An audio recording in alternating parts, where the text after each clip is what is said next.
Love is Blind Season 10's reunion is done, and the receipts are fully out. Who's still together? Who's already divorced? Who showed up with zero remorse? And who had the audacity to sit on that stage and act like we didn't see everything? This season gave us walkouts, a ghosting, a no over kids, and one couple that secretly ran to a courthouse before the show even aired. So buckle up, because we are going couple by couple, and I am leaving nothing out. By the end of this video, you're gonna know which couple is actually still going strong right now, which marriage lasted literally 3 months before it was over, and which cast member ghosted their partner so hard they didn't even show up to their own altar. And real quick, if you're new here, welcome. This channel is your go-to for reality TV breakdowns, recaps, and hot takes that your group chat wishes it had. Hit subscribe so you don't miss what's coming next, because after this reunion, we have a lot to talk about. Okay, let's get into it. So first, a quick reset. Love is Blind Season 10, Atlanta cast. Netflix dropped this one, and it immediately had people spiraling on social media. And honestly, justified. We had some genuine love stories this season. We had some red flags that were visible from space.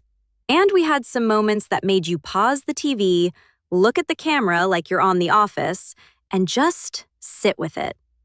6 couples got engaged in the pods. 6 couples went through the whole process. Vacations, meet the family, wedding planning, all of it.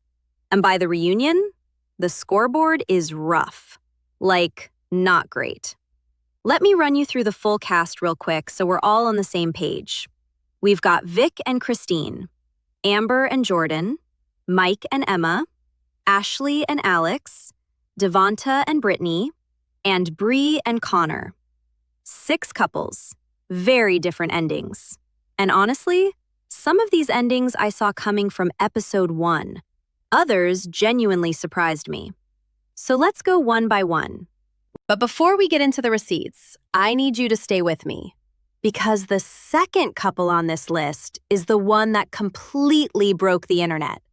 And I promise you, the full story is messier than the headlines. Okay, let's start with the good news, because yes, there is good news. Vic and Christine, still married, still together.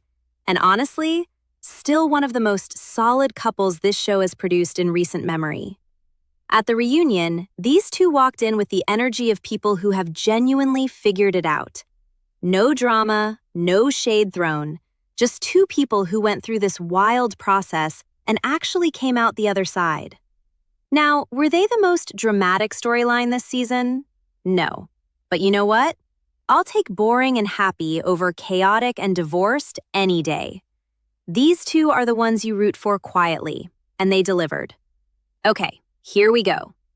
Amber and Jordan got married on the show, said their vows, did the whole thing. And then 3 months later, it was over. 3 months. And at the reunion, the conversation was tense. Because when you have to sit across from someone you legally married and then legally unmarried in the same season's post-production window, there's really no comfortable way to do that on camera. The questions everyone wanted answered. Whose idea was it? What actually happened? Was any of it real? And the answers were complicated, which in reality TV language means somebody is not telling the whole truth. Can you believe that this couple went from altar to attorneys in less than a season's runtime? Like, Netflix was still releasing episodes and these 2 were already filing paperwork.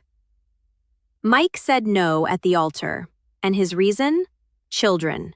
He did not want kids. Emma did. And somehow, this did not fully come up until they were standing in front of their families in wedding clothes on camera. At the reunion, there was still rawness here. Emma handled it with a lot of grace, honestly. Mike tried to explain himself. The audience was not fully buying it. And look, I understand that deal breakers are deal breakers, but the timing of this revelation? Buddy, we need to talk about communication skills. Okay, I need you to focus right now, because this next one is where the season went completely off the rails. Ashley rejected Alex at the altar. But it wasn't just a no, it was a no with receipts. She called him a liar, on stage, in front of everyone. Alex had his version of events, Ashley had hers, and the two versions did not match. At all. The reunion brought all of this back to the surface, and it was uncomfortable in the best possible reality TV way. The crowd was divided. The hosts were doing their best, and somewhere in that studio, a producer was definitely doing a happy dance, because this is the content. And then there's Devonta, who, and I need you to really absorb this, never appeared at the altar. At all. He was a no-show. Not a I showed up and said no, not a I had cold feet but came through. He just didn't go. Brittany showed up, in her dress, ready, and he wasn't there. At the reunion, this was obviously addressed, and the explanation, whatever it was never going to be fully satisfying, because there's no great answer to, why did you ghost your fiancé at the altar on national television? And finally, the plot twist nobody saw coming. Bri and Connor didn't just get married on the show, they went to Hamilton County, Ohio, and got legally married before the show even finished airing.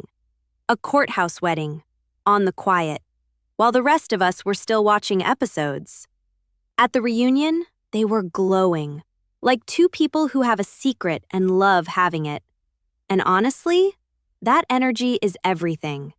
These two decided the show's timeline wasn't fast enough and just handled their business. Okay, hot take time, and I'm not holding back. Amber and Jordan's divorce is the most important story of this season, not because it's sad, but because it proves the show's biggest flaw. 3 months is not a rough patch. 3 months means the incompatibilities were visible before the wedding, and someone chose to ignore them. The pods create connection. They don't always create compatibility. Mike's no at the altar was actually the most honest moment of the season. Controversial, I know, but him standing up and saying, I can't do this because of our fundamental differences on kids, as bad as the timing was, is better than marrying someone and making them miserable for 2 years. I said what I said. Devonta not showing up is the thing this cast will be remembered for. Not for a good reason, but it will be the moment people Google when they look up Season 10. And Bri and Connor secretly courthouse marrying before the show aired? That's the most Love is Blind thing that has ever happened on Love is Blind. They literally said, we don't need the finale, we already know. Respect. Drop it in the comments. Which couple from Season 10 do you think had the realest connection in the pods? Because I have opinions and I want to see if y'all agree with me. So here's where Season 10 lands. 2 couples still standing, Vic and Christine and Bri and Connor, who didn't even wait for the show to finish airing. 1 divorce in 3 months, 1 altar no-show, 1 no over kids, and 1 accusation of lying that the internet is still debating. This season was a lot, and the reunion somehow made it even more. Now, if you thought this reunion was wild, wait until you see what I'm covering next, because there is a story brewing with another Netflix dating show that is going to make this look calm. You're going to want the notification bell on for that one. If this video helped you catch up on everything, drop a like. It literally takes 1 second, and it helps more people find this breakdown. Subscribe if you're new. We do this for every major reality TV moment, every week, and I'll see you in the next one.